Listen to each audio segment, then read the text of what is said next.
So in part two, we take a slightly different track. We look a bit deeper into the physical motion, the strength and the conditioning that's sometimes referred to, where players go into a gym and they will do workout. But now we will have a look about where the power actually originates from. And mixed theories will bring us through the world of neuroscience. And we will look how important it is for players to be spatially aware of their surroundings and also to be incisive and quick about decision making. And you'll discover as we go through part two that on the football pitch there is so little time to make that decision, a split second. And that split second and that power that originates from the brain to give us those split second decisions is very often a difference between someone who is a good and someone who is great.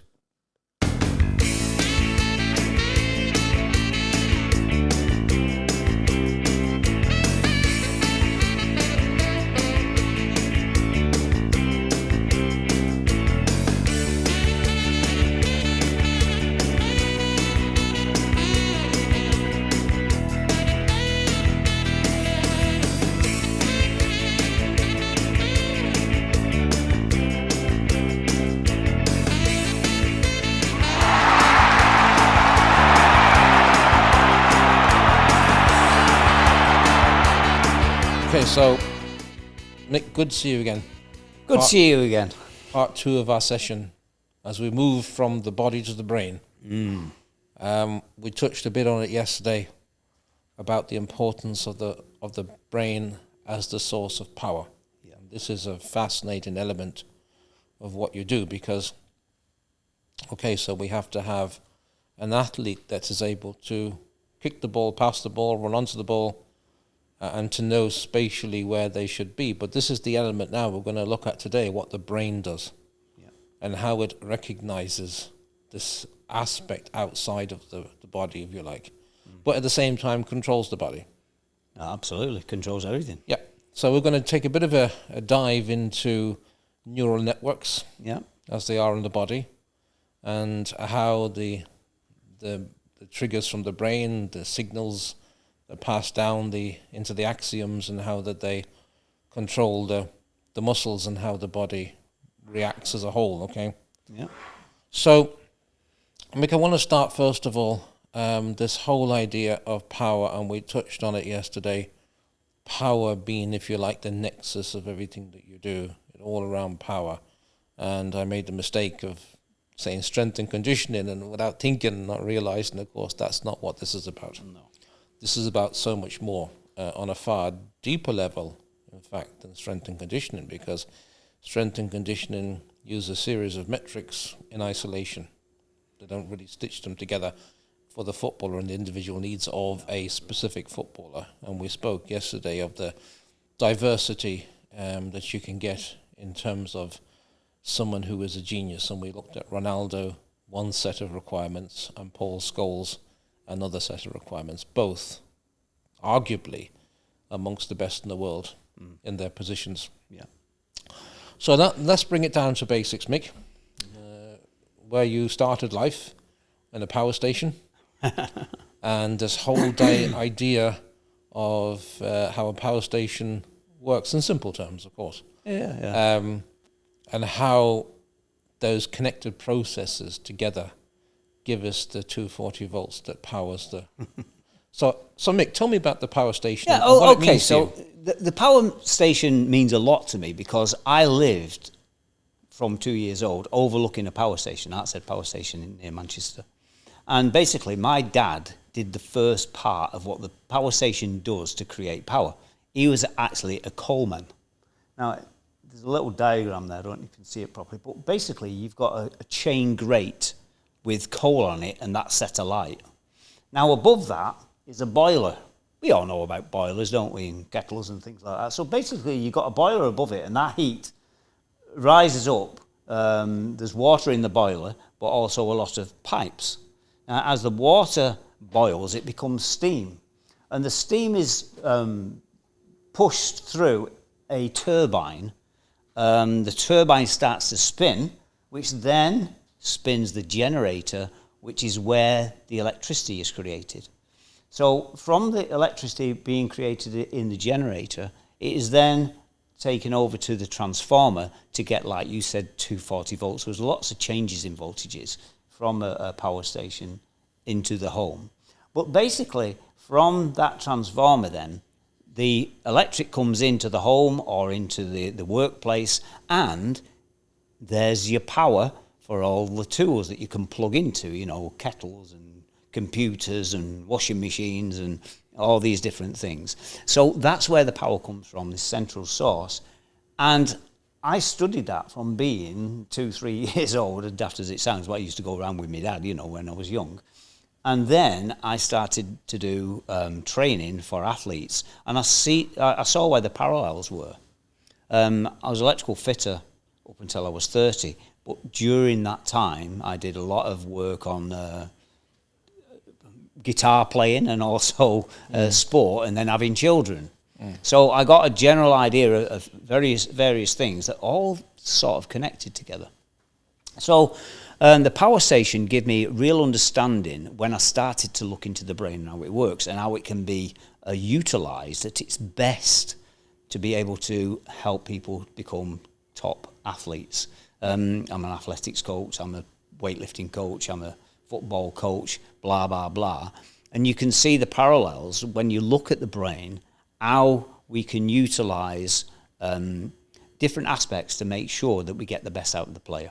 Because that's, at the end of the day, what we're looking at, players for any of whatever sport. Mainly it's football with me. Before you go into that, Mick, I just want to make it clear for the listeners and viewers that what we're looking here really is connected elements of power, aren't we? So nothing is in isolation. No.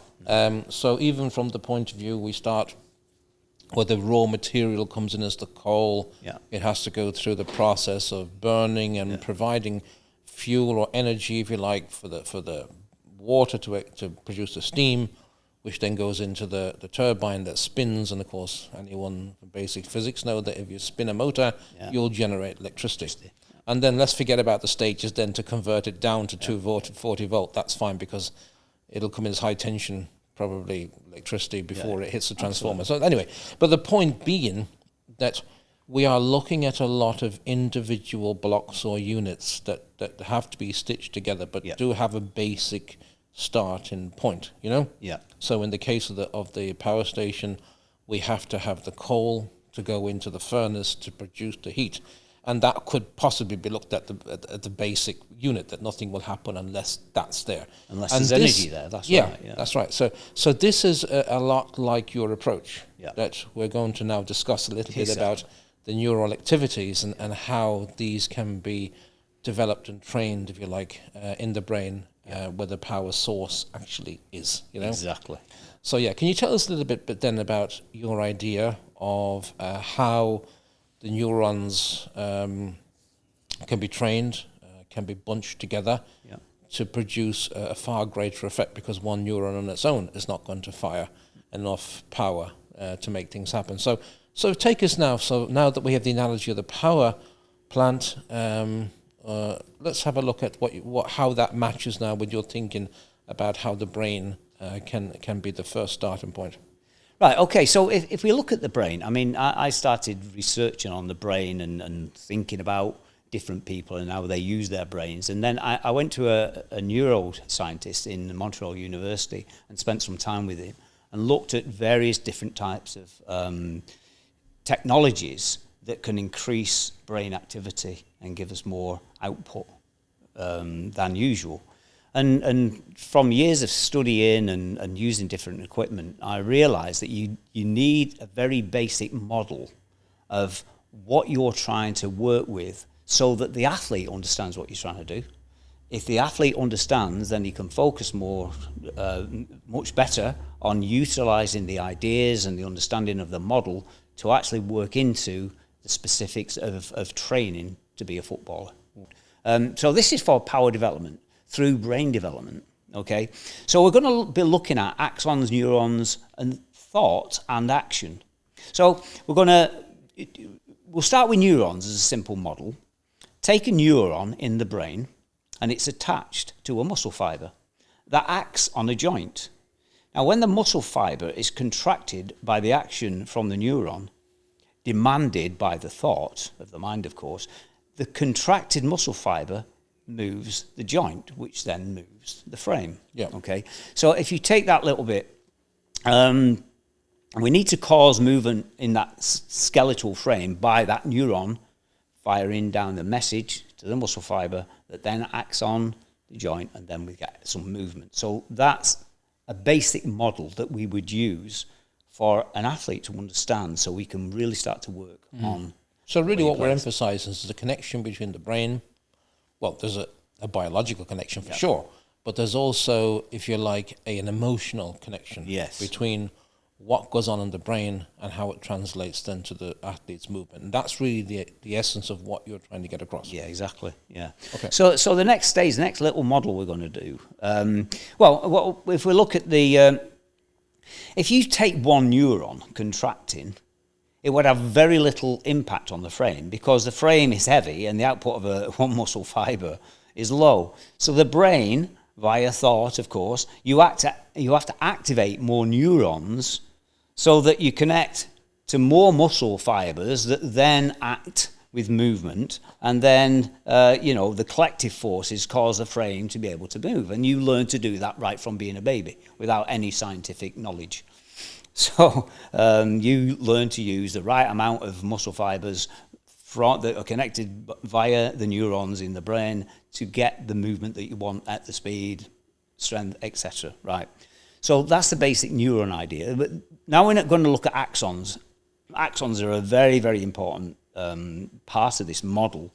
Axons are used to connect the neurons that are being used together, so the neurons act in unison to contract all at the same time, so there is enough force to move the joint. So if they was acting independently, you wouldn't get any movement, because they'd be working against each other. So the axons are used to connect them all to little electrical connections. It's like a junction point. Exactly, it's a junction point, and everything's connected together. Yeah. So then each exercise that an athlete performs uses many neurons, and they are all connected together via axons to act in unison. Okay? Exercise, say a squat exercise, would use to draw attention to the model that we're trying to create. Because it's very important for the athlete to understand what the neurons and axons and the muscles are doing in an exercise formula, if you like. So really what we're doing here to start with, Mick, is we're saying, okay, the athlete needs to understand that there's going to be a particular set of axons that will be trained over time to produce the squat. And that's one of the basic starting points, because that is one of the most basic positions a footballer needs to take, doesn't it? Yeah, absolutely. It's more common it's the get set position, the squat, you know. But ready to jump, or ready to run, or ready to head the ball, whatever it might be, it's that kind of squat or semi-squat. Yeah, exactly. Is the most basic, fundamental position that needs to be ready, doesn't it? It needs to be ready for... It's the get set position, for whatever you... So now we're talking about building the first block, if you like. Yeah. A bit like the power station. Yeah, exactly. And okay, sorry, Mick, so, yeah. Right, so, but you're quite right.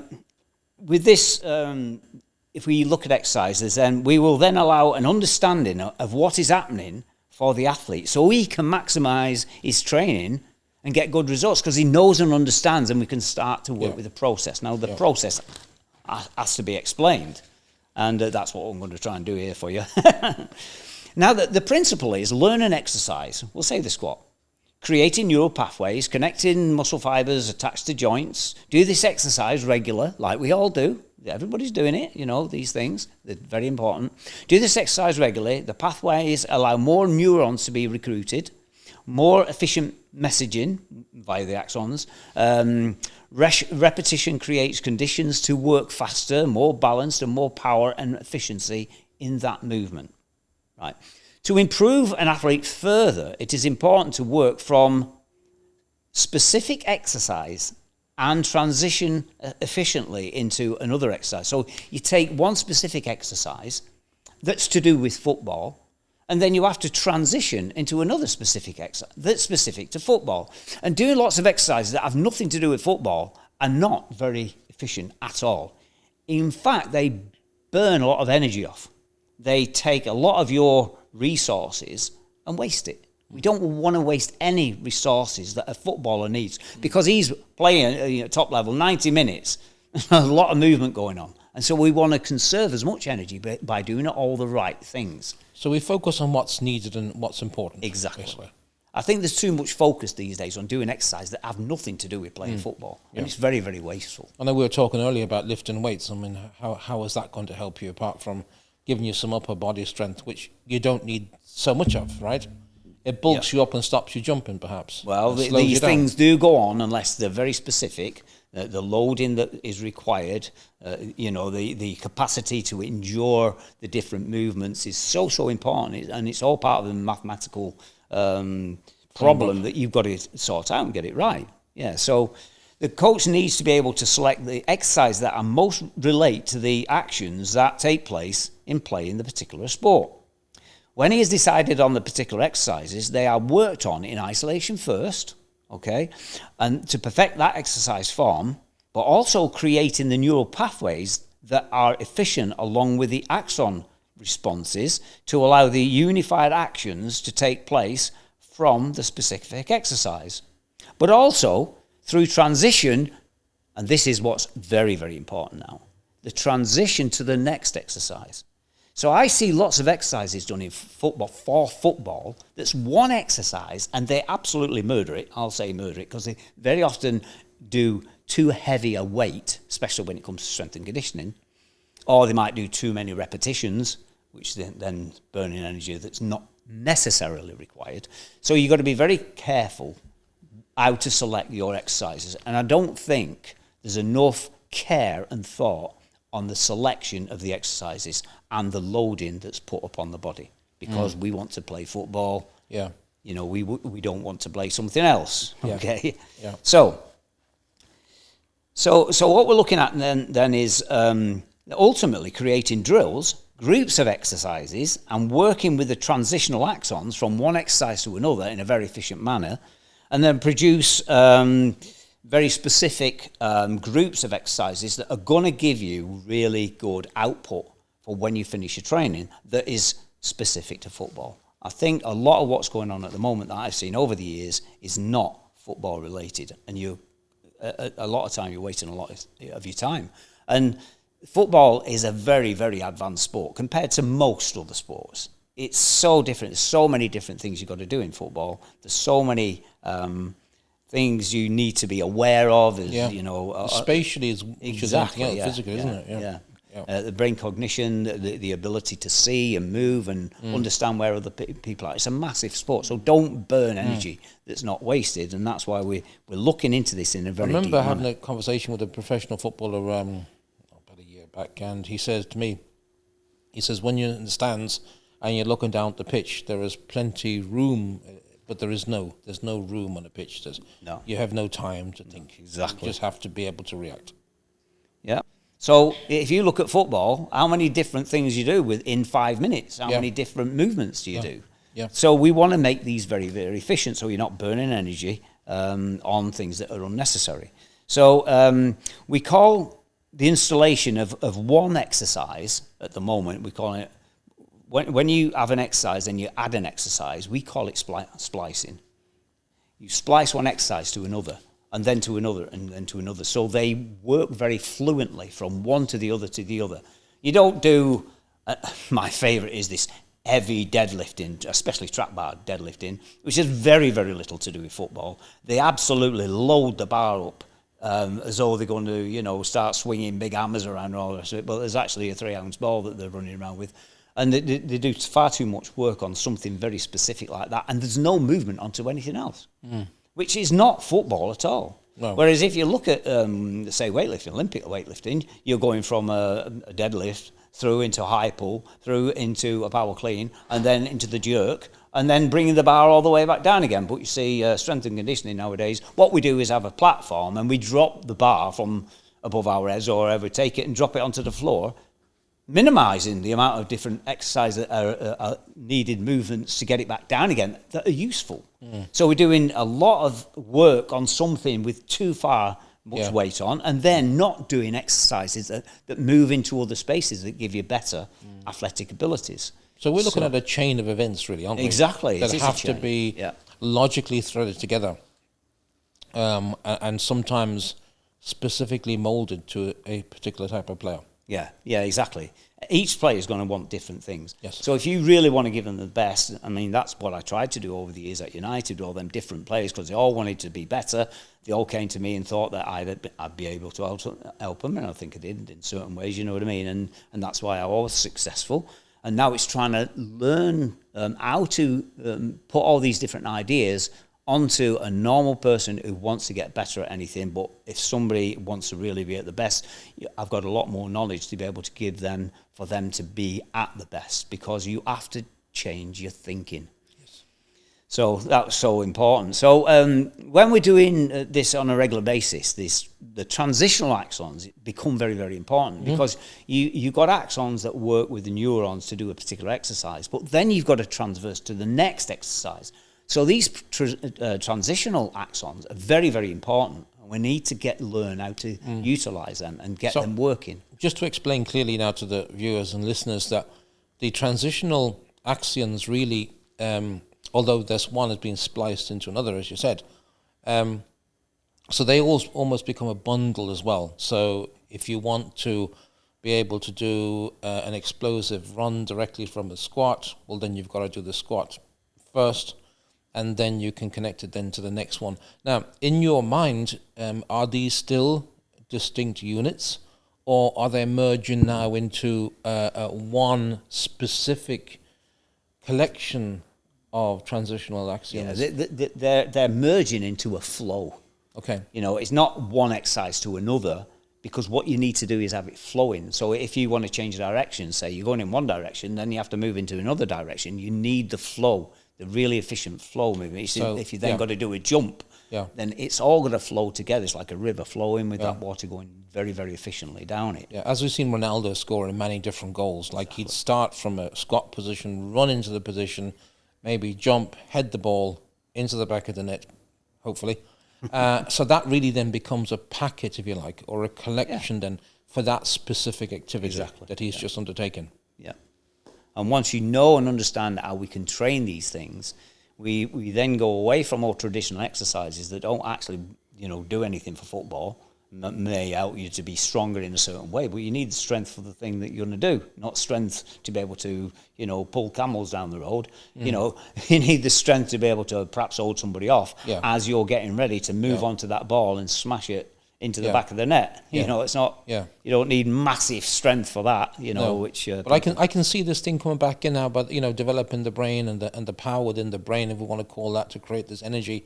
So players, after a period of time, are subconsciously able to stitch these together in the right way and maximize everything in their muscular and their framework and everything to do these kind of things. Absolutely. And Ronaldo, of course, his ability to jump and almost hang in the air is a great example of this, isn't there? Where he spliced that particular activity into that position that's needed at the time to rise above everybody else, time it right for the ball, direct the header as powerful as he can, and put it into the corner of the net when no one else is going to be. Exactly, So the amount of brain matter that's going on, the flow of energy and the concentration that's required. But that's got to be trained, right? It's got to be trained, and that's why we get the basic idea, the model of what things we need to do, but then it's how we train them and how we work them together to get the flow.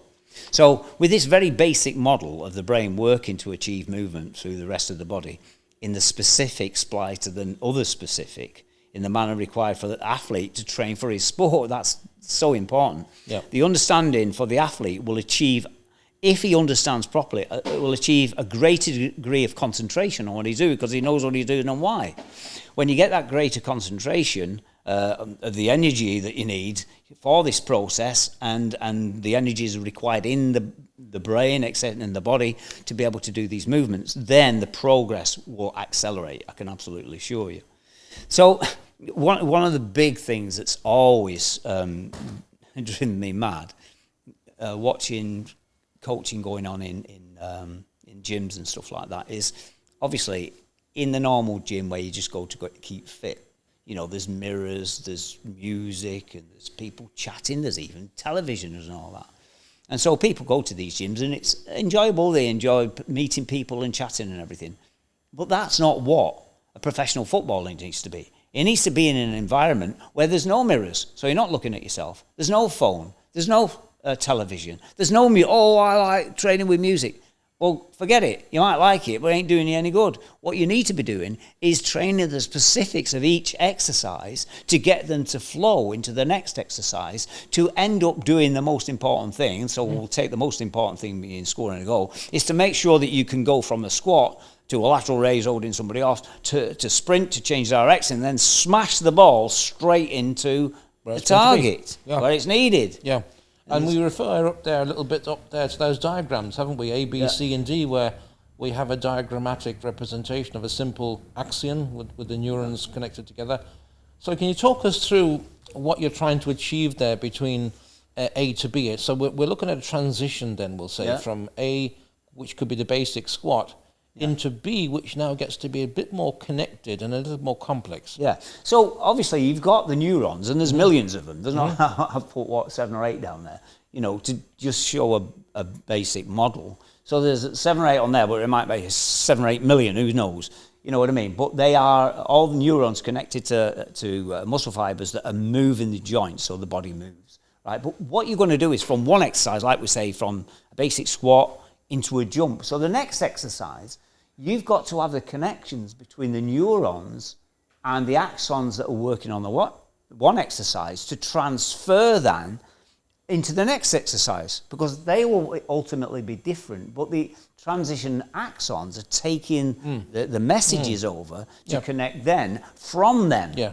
So it's the transitional axons that are of absolute importance here. So we can see from the lighter blue, sky blue connections, there's almost a power lines, isn't it? Yeah, exactly. It reminds me of the power station and the power lines going from the yeah. factories to power the town and so on. You know, so what we're seeing, the transition that's happening between A, B, C, and D, really is one complicated. Well, maybe not so complicated, but maybe Ronaldo running into the box. Yeah. Knowing when to jump, then the movement of the head to connect to the ball, to redirect the ball with the right power, the forward, the sideways motion. So that really could be a representative model of an A, B, C, D, where he's connected all of this subliminal training, this neural network or neural optimal training that has been, if you like, repetitively undertaken, worked on time, so it actually becomes concentration and dedication. So another point you bring up, which is very interesting, we were chatting a bit earlier about this, was the fact that so we have the brain training, if you like, to undertake these series of movements almost subconsciously, so it's there. Don't think about it, you know. Exactly. But it also, something else is very important here, because not only are you practicing the exercises more and more and more, but you have found that those who listen and understand the process, their concentration levels also increase. Far higher, absolutely. In proportion to this, right? If you have an understanding of what you're doing, you see a simple model and you can understand it, then it's easier to think about it and imagine your body doing what the model is telling you to do.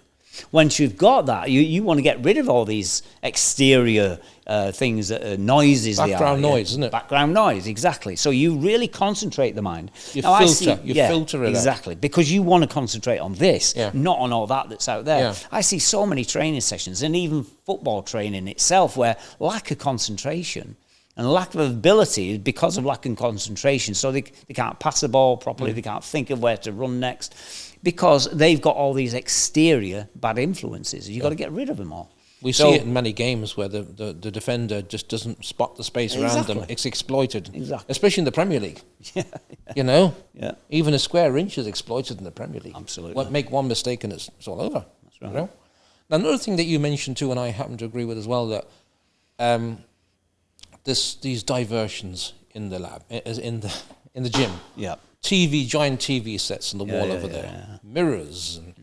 And tell me a little bit about that and how you think that is distracting away from the level of performance, both psychologically as well as physically. Well, if we just look at music, music is a very complex thing that humans love. If you listen to music, you want to listen to it so it sounds good and you're hearing the words that are, from the... Concentrate, basically. So guess what you're doing? You're taking away the concentration from your training because you like music. Well, how crazy is that? You need to concentrate your mind on your training. And that's one of the noises that are in the gym, it's mainly in the gym, this sort of idea. Obviously I work in the gym and outside the gym, on the field, etc. So what we've got to do in the gym, when you're learning basic exercise, and even then you're complicating it with its transition into you're confusing the neural networks, exactly. Aren't you, really? So you're looking in the mirror instead of looking at what you're doing in your mind. It's the mind where it takes place for then to do it.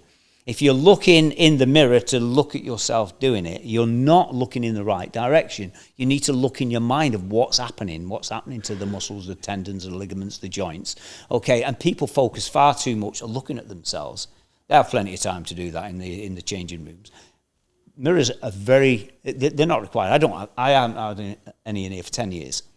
And people make good progress because there's no distractions. We don't have music. We don't have TV. There's no music either, no. No, exactly. So that's the way that I think is the best way to train. Just train where you can concentrate on what you're doing. Yeah. And you need even banter and having a laugh in the gym, which people love to do. Well, there has to be. We're building team building. Exactly, yeah. But if people are just going to be on their headsets, they're watching a movie on the big screen up there, they're not talking to their colleagues. They're not getting to know their colleagues. No. They're almost training in isolation, aren't they? Yeah, exactly. So we want the lads to be understanding each exercise for each different person, different people who do different exercises, and we're all better or worse than others, all these things. So we encourage each other to be better, if we're not very good at something. And we're concentrating on the exercise rather than the mirror. How many areas this morning? I know I haven't really checked mine. Have you noticed that? Oh, bad news, know Mick. What I mean? So, bad news for you. And I didn't have any music on this morning to jolly myself up. No, I had to come in and motivate you. No, so I knew I was going to have you asking me questions that are going to be quite tough. Another thing, one of the rules you have, even for the young aspiring athletes, isn't it, that if they're on their phone on the way here, don't come in. Exactly. I mean, I've been coaching now for 45 years, and I've got my own children and my own grandchildren, and I've worked with so many kids in schools. I'm telling you now, and I tell parents all the time, I don't want your child in my gym. If you've travelled here 20 minutes from your home to here, and you've given your child a phone or a laptop or something like that, because what they're getting involved with that thing actually melts the brain. They melt the ability to think. They melt the ability to learn. And over the last 5-7 years, I've seen a distinct change in how children are and how able they are to listen and understand and to be able to remember. I make sure all the kids come in here, shown how to do an exercise, and then they've got to come in next time and show me they can still do it. And then we splice another exercise and then another exercise. And they've got to show that they can remember. Because that brain cognition, that's remembering what it is you need to do. Well, if these kids keep coming in like they do at the moment, they can't, what do we do now, Mick? What do we do now, Mick? Yeah. All the time. They can't think for themselves. Well, on the pitch too, they need to think for themselves. Exactly. That's where it really stands out. And that's what mum and dad want to help them with. Yeah. Well, they ain't helping me to teach these kids if they're giving the kids phones. So I've told them, don't bring them in. I don't want your money. Yeah. I don't want to waste my time. I haven't got time to lose wasting it on kids who can't think. Yeah. And that's what's happening. Yeah. Everybody wants to give the kids something so it takes the pressure off them. No. Sit and talk to them or listen to them. Don't have them on the phones when they come into my sessions. And if that happens, you get a much better output from the money that they're spending on being coached. Mm-hmm. So that's the way I absolutely. So the whole thing is connected. It's a far, even behind it, it's kind of, if you like, a black box, isn't it? And inside that black box, there's an awful lot going on. Absolutely. And it's not simple. No. It's connected, and it's something that's got to be developed over time. You don't learn it unless you're Ronaldo that comes in and straight away gets... Exactly. But I mean, he had time to exactly, yeah. Yeah, that was his job, right? Yeah. That's what he was paid to do, right? Okay. So, Mick, that's been brilliant. I just want to finish off very briefly, just talking about the cube concept you have, and we'll come and do this in more detail in the next podcast. But just from all of this knowledge that you've generated, you've realised, because we're talking football here mostly, that an awful lot on the football pitch happens in a circle of a diameter of about 6 or 8 yards, isn't it? That's really where you're doing your business, the final business. You might run from one end to the from one end to the other, the transition, but you'll hit that zone where you've got to deliver what you're there to deliver. So you're rushing to that zone. This is my zone. Exactly. I either got to make the killer pass, I've got to make the killer tackle, I've got to score the goal. But it's normally in that kind of small little, isn't it, that area? So based on that, then you developed a kind of a physical cube, right, to try and emulate everything that a player would need to do. Yeah. And there was 150 exercises done in a cube. In a confined cube of, 8 foot by 8 foot? 8 foot by 8 foot cube. 8 foot by 8 foot, And so we won't go into too much detail now. We'll do that, and we'll show in the next podcast or whatever the video this is going to be. We'll show a young athlete doing what's done there. But can you just talk us through? The exercises that are necessary, but then showing the transition from one to the other. Right. Which is then all filmed, and then we can run the film back to them and say, well, can you look at your movement from there to there?